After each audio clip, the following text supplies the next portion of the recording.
ماذا تريدون؟ تغيير المختار. معقول أبو نارة ماذا تريدون؟ تغيير المختار. يا أهلا يا أهلا وسهلا، أهلين وسهلين ومرحبتين يا حبيباتي يا حبيباتي. وين رحتوا؟ يعني ضروري تعملوا مظاهرة حتى أشوفكم كلكم؟ والله ما بعرف. تعال هون أبو نارة تعال. يلا. نعم سيدي، هذا سيدي غوار هذا. كلا استاذ كلا، هذا بنص نصير صاحب مظاهرة، أنا جاي على بيتنا شحه. ولا تعال سيدي.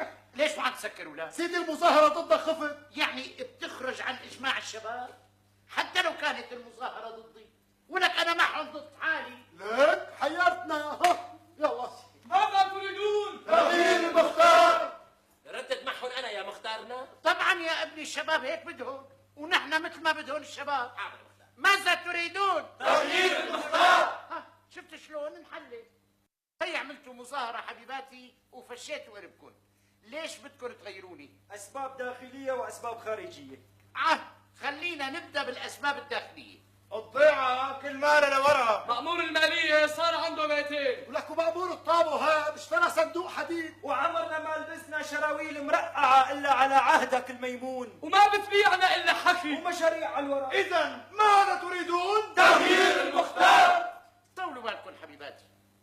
الحقيقة لما اجى الناطور وخبرني عن المظاهرة عقدت اجتماع فوري مع أعضاء المجلس البلدي الكريم، واتخذنا قرارات لتغيير المختار. رح بقرا لكم اياها.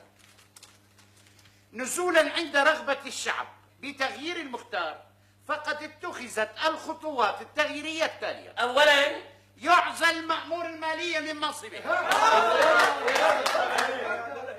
ويعين بدلا عنه مأمور الطابو. ثانيا يعزل مأمور الطابو من منصبه ويعين بدلا عنه مأمور المالية.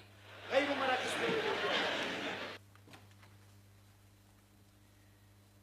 بس المهم انك تتغير انت نفسك يا مختار. جايب القرارات القط نفس. ثالثا أعاهدكم على أنني سأغير نفسي منذ هذه اللحظة على النحو التالي. سأغير بيتي وأسكن في قصر جديد يرضى عنه الشعب. سأغير فرق شعري من اليمين إلى اليسار. خلصوا.